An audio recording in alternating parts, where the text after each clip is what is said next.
En ligne avec nous au téléphone, un élu, Régis Juanico. Bonsoir.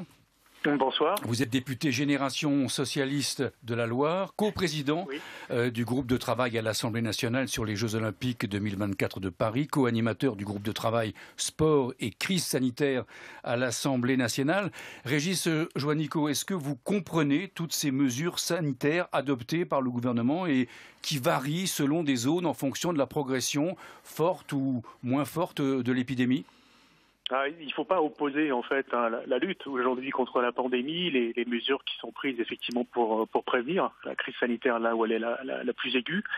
On est touché nous-mêmes à Saint-Étienne par exemple, on fait partie des 10 départements où la circulation du virus est la plus active.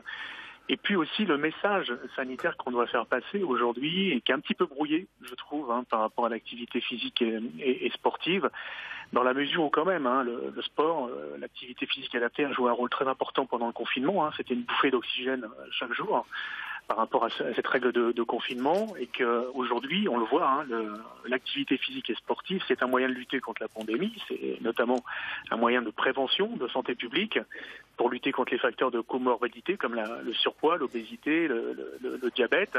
Et c'est vrai que c'est un peu contre-intuitif aujourd'hui de limiter cette activité-là. Alors, dans certaines zones, bien évidemment, ça peut parfois se justifier, mais par rapport à un certain nombre de publics, aujourd'hui, il y a une incompréhension, et puis sur les salles de sport, même si là, on n'est pas sur le sport associatif. Mais aujourd'hui, le sport associatif est en grand danger, je veux quand même le dire. Les choses ont été quand même beaucoup sous-estimées avant l'été. On a été plusieurs à alerter sur ce qui était en train de se passer. Aujourd'hui, on a moins 25% de licences en moyenne dans les différentes disciplines sportives. Certaines sont beaucoup plus touchées que d'autres. Oui, Régis Juanico, le gouvernement a annoncé aujourd'hui qu'il prolonge jusqu'à la fin de l'année le chômage partiel à 100% pour tous les secteurs protégés, dont le sport. Votre réaction ? Oui, mais si vous voulez, 90% des associations sportives dans notre pays, des 350 000 associations sportives, 90% n'ont pas de salariés. Donc pour ceux qui ont un salarié ou plusieurs salariés, c'est très bien. Heureusement qu'il y a des mesures de droit commun. Mais pour toutes les autres, elles ont perdu en moyenne, ça a été chiffré par la Centrale du Sport, qui est un partenaire des équipes de sport amateurs. Ils ont perdu en moyenne 10 000 € entre mars et juin parce qu'il y a eu une dizaine d'événements de convivialité qui ont été annulés. Et ceux-là n'ont pas pu être reportés. Ils ne seront pas reportés en septembre, en octobre, en novembre. Plus personne aujourd'hui ne programme ces événements de convivialité. Donc les pertes financières sont énormes.